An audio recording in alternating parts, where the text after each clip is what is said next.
Closing the books is a manual, error-prone, and time-consuming process. In fact, 82% of accountants find the month-end close to be a negative experience, 78% report having to reopen the books, and 3 out of 4 say they're not confident in their close. Meanwhile, management wants numbers faster than ever, and investor scrutiny on financial reports has only increased. There has to be a better way than email, Excel checklists, and endless status update meetings. Flowcast was built by accountants for accountants to help them close faster and more accurately. It provides a single place to manage the month-end close, aligning people, processes, and documents in one collaborative platform. The bottom line, teams relying on Flowcast on average close 3 days faster.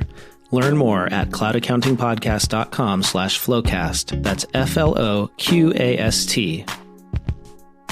Welcome to the Cloud Accounting Podcast. I'm Blake Oliver. And I'm Jason Deshayes. And we have never met before, Jason. We haven't. This is just like the real person kind of thing when you've got your Twitterscape you've got to work through. So this is kind of cool. Awesome. Yeah, it's great to meet you here at AICPA ENGAGE 2019.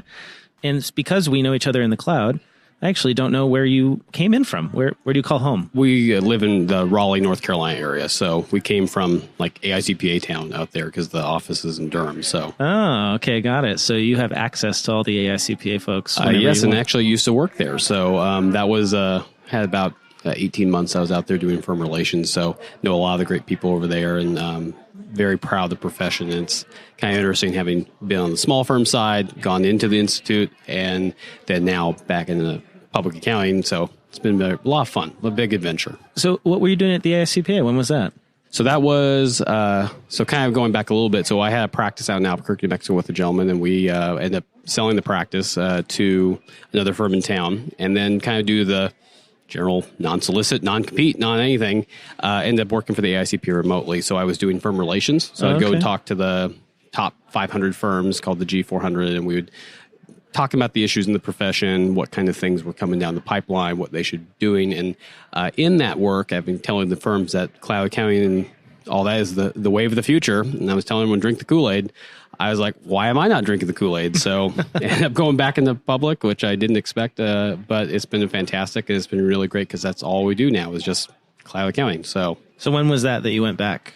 October 15th, 2018. So it's all tax deadline driven, it seems like, you know. Oh, got it. Yeah, but it's been a wild adventure the last 8 months.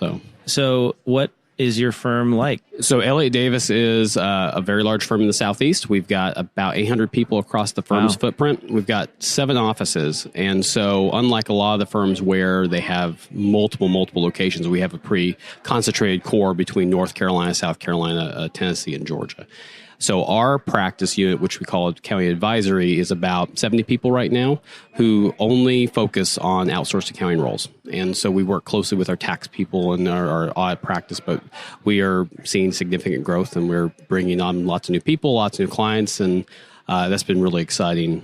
And did I hear you correctly? It's 70 people? 70 people, yeah. And we're planning to get that probably about the 125 here in the next couple of years. And you call that accounting advisory. Mm-hmm. So your equivalent of CAS would be... Yeah, exactly. Yeah, you know, we've heard people call it managed accounting, so somebody's client accounting, so we've used accounting advisory. Yeah. Are you doing, what sort of services do you provide? What's the range of offerings? So we'll do what most people, I'm trying not to say bookkeeping because it always has bad taste in your mouth, but it's, you know, we're really bringing that kind of nuts and bolts day-to-day accounting, and then we go all the way up to controller, CFO level consulting. We really do focus on the advisory element because I feel like anyone can do a financial statement. You can get data in there and say, here are numbers, but what you do with it is the important part. So that's all the engagements. Like when we bring on new clients, there's an advisory component. It's not trying to just compete to the bottom line and say, well, let me just give you some cheap bookkeeping here. It's really where we're there to help be their strategic advisor with their practice. Got it. So you have to buy the advisory and then really you're doing the bookkeeping so you can do the advisory. Yeah, it's the fuel that feeds the advisory conversation. All right. So how do you define advisory? I've heard a lot about that this season. There's a lot of conferences focusing on advisory this season. I've kind of looked at it as that you're really like a business partner with them. And so you're talking about the strategic element of running a business. And I've ran a business, you've ran a business. And, you know, helping them coach their operations, their strategy, along with the finances, versus keeping that as like the finances are just over here and it's just the numbers. And we're really trying to breed that into it. And so we get into conversations about all sorts of stuff, compensation plan for employees, benefit structures, acquisitions of, I work a lot with dentists, and we have people who are buying up practices left and right or trying to sell their practice, and we coach them through that. So it's really trying to do more than just say, well, here's the numbers and those numbers are good or bad, and this is how much tax you owe. It's really about what's the practice doing, what's your business going to do. You mentioned questions about personnel, right? I experienced that often when I was in the CAS world as a manager was, I'm hiring somebody, what do I do?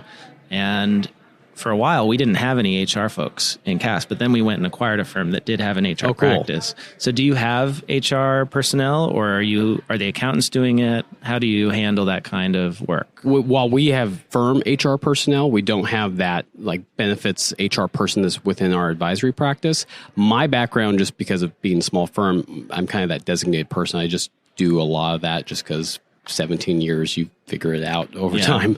But that's something I know that other large firms have done is they've acquired benefits practices and HR practices because it's a driver in a lot of people's businesses. You have to hire, California, I know that they recently made some rule changes about how everyone can't really be a contractor anymore. And so now you have employee issues all the time. And that's a whole other thing. In fact, I was just right before I came up to talk to you, I was talking to someone on the phone about that in California. So you could, crazy. In California, you could probably build a whole lead funnel just talking to businesses about independent contractor versus employee, how to protect yourself.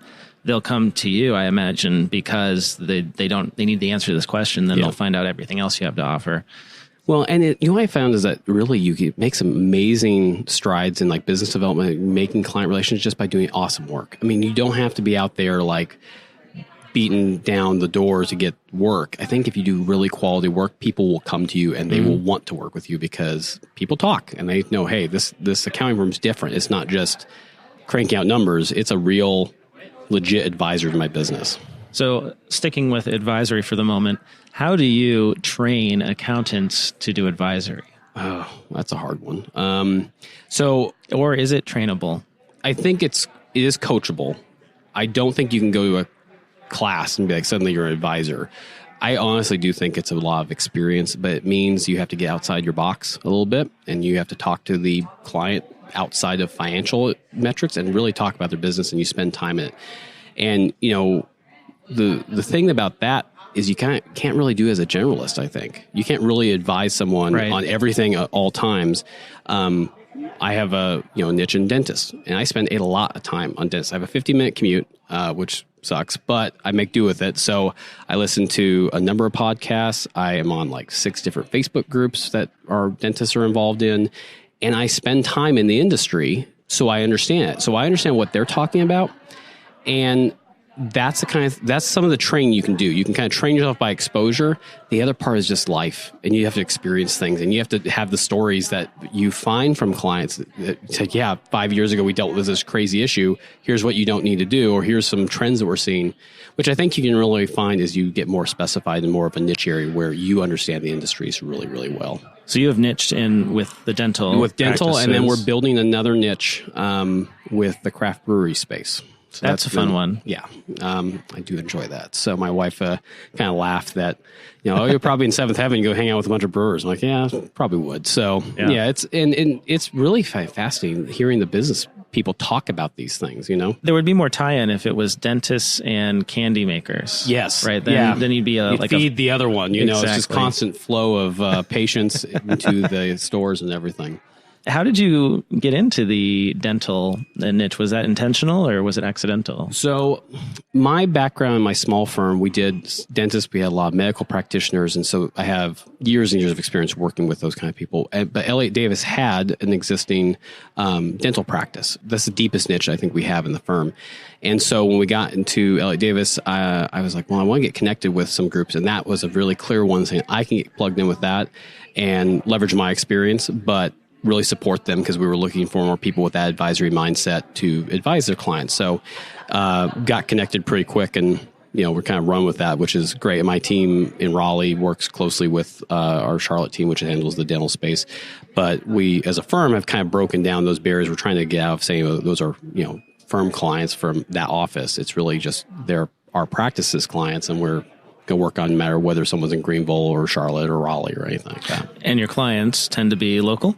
Yes and no. The dental space is all over the country. In fact, the one I was talking to earlier was from San Francisco. I've got some in Albuquerque, which was kind of funny because I moved 1,700 miles away from Albuquerque. So we got all over the place. We do have a large footprint where we have offices, but we do have people because we have that deep niche knowledge. So people don't necessarily need you locally because they want your industry knowledge, which they aren't going to find next door down the street from some guy who has 2 dentists or two restaurants. I think you mentioned that you get a lot of referrals at this point because you're known.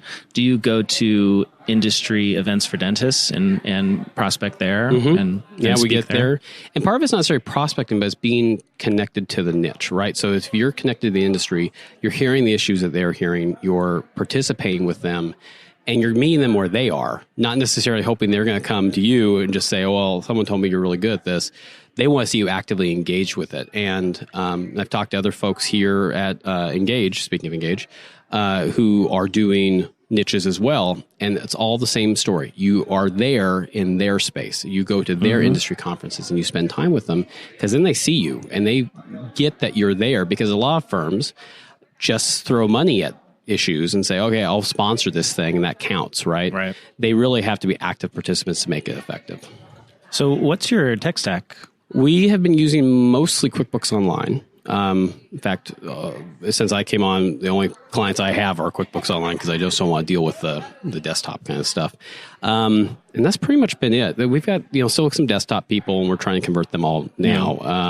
And we are exploring some other options because we've got some have extreme kind of moved past QuickBooks capacity, and we need to have something that's a little deeper. So we've looked at Intact. We looked at a couple other places.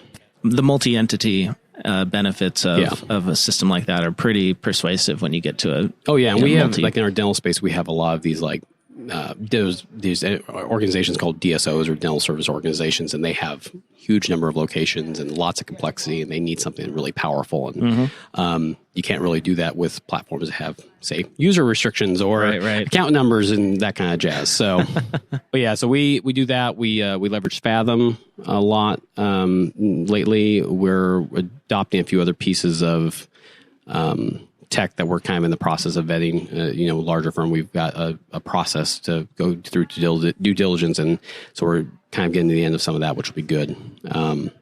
We have a person on our team who's dedicated to innovation. Like, it's her whole job is tech stack, and she's refining that, and she's been there since January of this year, actually. That's awesome. Or maybe, so she's relatively new on the team, but she's been fantastic because she really just runs with that. And so we can kind of get her to focus on, hey, what's the best thing for us? How does this actually map out to our clients? And are we going to create those efficiencies that we need? So that's been really one of the biggest benefits for me, moving from a small firm to a large firm environment, where in my small firm, we had 8 of us. Yeah, and you were the tech guy. I was the tech guy. And so you had to go figure out yourself with all that extra free time you had when you were running the business, you were doing HR, you were trying to bring in new clients, and you're still doing the work. So that's the great thing about our team, is that we've got people who are really just experts, and they just get to go run with that kind of stuff. So, Jason, any takeaways from the conference this year? So I think one of the biggest things is how important it is to spend time with your peers and actually kind of be transparent with them about talking what you're working through. There's a group of people who have went through the AICP's Leadership Academy. We all connect pretty well around here, but we talk about everything. And so it's great because you get to figure out okay, this is how you're doing things. And last night we were talking about niches, and what do you do? How can I learn from that? And I think that kind of was it rising tide raises all ships. I think that can apply here. So I think for the people listening, if you find those people, find your crew and really spend time with them and be transparent with what's going on in your practice. I don't think the secret sauce is going to get leaked where suddenly if we tell them this, then somehow they'll replicate it and all of our clients will leave. That's not the case. Right. You'll figure out that you're doing things really well. You figure out things you aren't doing really well, but we're all going to do better for it. Well, and I think the niching enables that openness, because it's not like somebody's going to come along. I'm not going to come along and listen to you talk about your dental practice and then go out and build one, because I've never worked with dentists. Yeah. I'm not going to build that expertise overnight. But you'll learn something about how it was built, and the things you have to connect with, and go, oh, I can do that, but I don't I don't care about dentists. I care about a friend of mine is doing one on independent RV parks. Yep. And he wants to really own that space. Sweet. Do it. And the principles apply. Same principles, just find the thing you're passionate about, do it. But the only way you can, I think, really effectively do that is by being able to talk with people, work through it, rather than trying to do it yourself. So if people want to connect with you online and network with you and learn from you before the next conference, where's the best place for them to do that? They can follow me on Twitter. It's CPA Guy Jace. And then they can also shoot me an email. It's jason.deshayes. It's DESHAYES at elliottdavis.com. And as always, you can reach me, Blake Oliver. I'm at Blake T. Oliver on Twitter. And Jason, thanks so much for your time today. Thank you, man. Appreciate it.